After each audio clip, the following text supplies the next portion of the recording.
રાજકોટ જિલ્લાના ઉપલેટામાં દૂધ ઉત્પાદક સહકારી મંડળીની ડાસા પંચીવાડી ખાતે 21મી સાધારણ સભા યોજવામાં આવી. ઉપલેટા દૂધ ઉત્પાદક સહકારી મંડળીની 21મી વાર્ષિક સાધારણ સભા ડાસા પંથીવાડી ખાતે યોજાઈ હતી. પ્રમુખ ડાયાભાઈ ગજેરાના અધ્યક્ષસ્થાને મળેલી 21મી વાર્ષિક સાધારણ સભાને માર્કેટિંગ યાર્ડના પ્રમુખ હરિભાઈ ઠુમર દ્વારા દીપ પ્રાગટ્ય કરી સાધારણ સભાને ખુલ્લી મૂકી હતી. મંડળીના પ્રમુખ ડાયાભાઈ ગજેરાએ મંડળીના વર્ષ 2024-25ના વાર્ષિક હિસાબ અહેવાલ રૂપે રજૂ કર્યો હતો. મંડળીએ વર્ષ દરમિયાન કરેલ કારોબારમાંથી ₹68 લાખ ચોખ્ખો નફો કરેલ છે. નફા ઉપરાંત પશુપાલકોને મદદ થવા ₹18 લાખની અલગ જોગવાઈ કરી છે. આ 18 લાખની જોગવાઈમાંથી તારીખ 1/5/2025 થી કિલો ફેટમાં ₹50 પ્રોત્સાહિત ભાવ રૂપે પશુપાલકોને મંડળી આપી રહી છે. મંડળીએ કરેલ ₹68 લાખ રૂપિયાના ચોખ્ખા નફામાંથી દૂધ ભરતા પશુપાલકોને ₹30 લાખ બોનસ આપવાની જાહેરાત કરી હતી. સામાજિક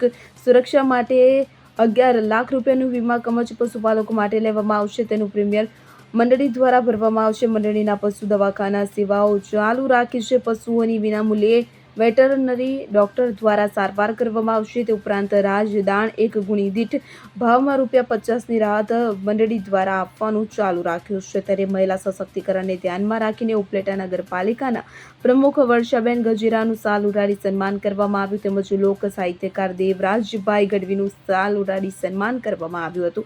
આજની વાર્ષિક સાધારણ સભામાં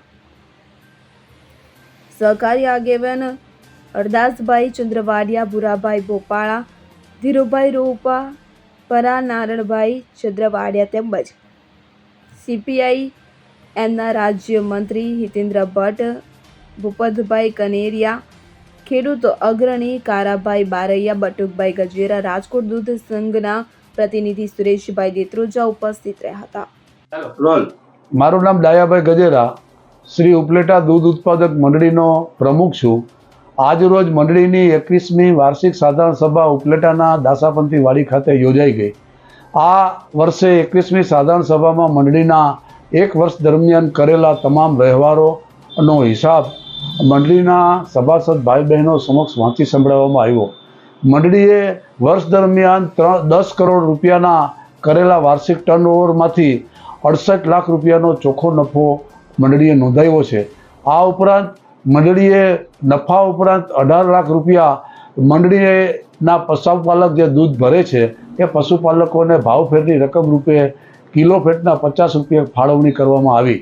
મંડળીએ જે કાંઈ નફો વેચણી કરતાં 30 લાખ રૂપિયાનું બોનસ મંડળીના દૂધ ભરતા સભાસદોને આપવાનું ઠરાવવામાં આવ્યું છે, જે મંડળીના 3.75% જેવી રકમ થાય છે. મંડળી દર વર્ષે જે કામગીરીઓ કરે છે એમાં ઉત્તરોત્તર વધારો થાય છે, મંડળીનો વિકાસ થાય છે અને મંડળીની સેવાઓ પણ દિવસે દિવસે વધતી જાય છે. આ વખતે પશુપાલકોને દૂધના ભાવ ઓછા મળી રહ્યા છે તેવા સમયે મંડળીના પશુપાલકોને ફેટ દીઠ 50 પૈસા એટલે કે કિલો ફેટના ₹50 લેખે મંડળી 18 લાખ રૂપિયા આપશે. તે ઉપરાંત ગયા વર્ષે 5 લાખ રૂપિયાનું વીમા કવચ હતું, તે આ વખતે 10 લાખ રૂપિયાનું વીમા કવચ કરવામાં આવ્યું છે. આ ઉપરાંત મંડળીની પશુઓ માટેની મફત સારવાર તેમજ કૃત્રિમ બિદાન ફ્રી અને બાકીની જે મંડળીની પશુઓ અંગેની અને પશુપાલક અંગેની સેવાઓ છે એ સેવાઓનો વ્યાપ વધારવામાં આવી રહ્યો છે. આ રીતે મંડળી દિવસે ને દિવસે પ્રગતિ કરે છે અને સભાસદ મંડળીના દૂધ ઉત્પાદકોનો પૂરેપૂરો સહયોગ અને આમ જનતાનો પણ પૂરેપૂરો સહયોગ મળી રહ્યો છે. સરફરાઝ કોડી સાથે સીએન 24 ન્યૂઝ ઉપલેટા. હવે જુઓ દેશ દુનિયાની તમામ ખબરો તમારી આંગળીના ટેરવે. ઉઠાવો મોબાઈલ અને ગૂગલ પ્લે સ્ટોર પરથી ડાઉનલોડ કરો અમારી સીએન 24 ન્યૂઝ મોબાઈલ એપ.